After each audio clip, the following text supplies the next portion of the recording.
उत्तर प्रदेशचं मुरादाबाद शहर, एक उच्च शिक्षित तरुण, पण याच हुशार आणि टॅलेंटेड तरुणाच्या मागे लपला होता एक राक्षस.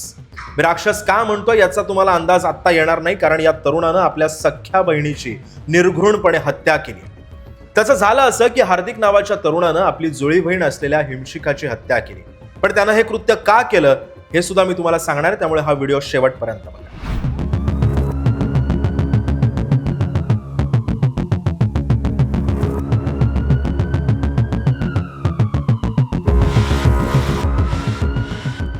होळीचा दिवस होता.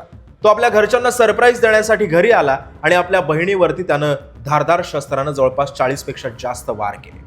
त्यानंतर रक्ताच्या थारोळ्यात पडलेल्या बहीण हिमशिखाचा मृतदेह त्यानं एका चादरीमध्ये गुंडाळून बेडवरती ठेवला आणि त्यानंतर तो त्याच्या आईला घेण्यासाठी आईच्या ऑफिसात गेला.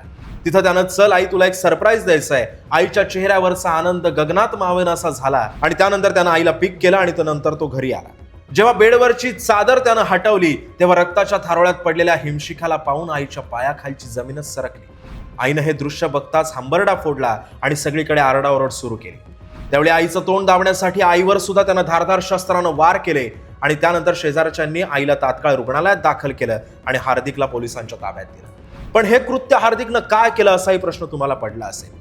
हार्दिक हा तसा बीटेक इंजिनियर, त्यानंतर त्यानं गुगलमध्ये नोकरी सुद्धा केली आणि एक युट्यूबर म्हणून सुद्धा तो सोशल मीडियावरती प्रचंड ऍक्टिव्ह आहे. तो एका मुलीच्या प्रेमात होता.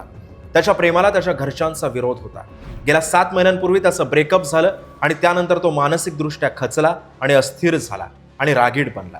आपलं नातं तुटण्यामागे आपली आई आणि आपले बहीण असल्याचा राग त्याच्या डोक्यात होता आणि तोच राग डोक्यात धरून त्यानं एक प्लॅन आखला. या घटनेनंतर सध्या सर्वच क्षेत्रातून संतापाची लाट उसळली आहे.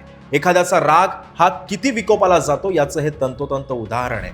सध्या हार्दिकला आता पोलिसांनी अटक केलेली आहे. त्याच्यावरती नेमकी आता काय कारवाई होते कोर्टामध्ये, नेमकी आता ही सुनावणी कितपत चालते, कोर्ट त्याला काय शिक्षा देतं हे सुद्धा पाहणं महत्त्वाचं ठरणार आहे. त्यामुळे हा व्हिडिओ तुम्हाला कसा वाटला हे आम्हाला कमेंट सेक्शनमध्ये नक्कीच सांगा.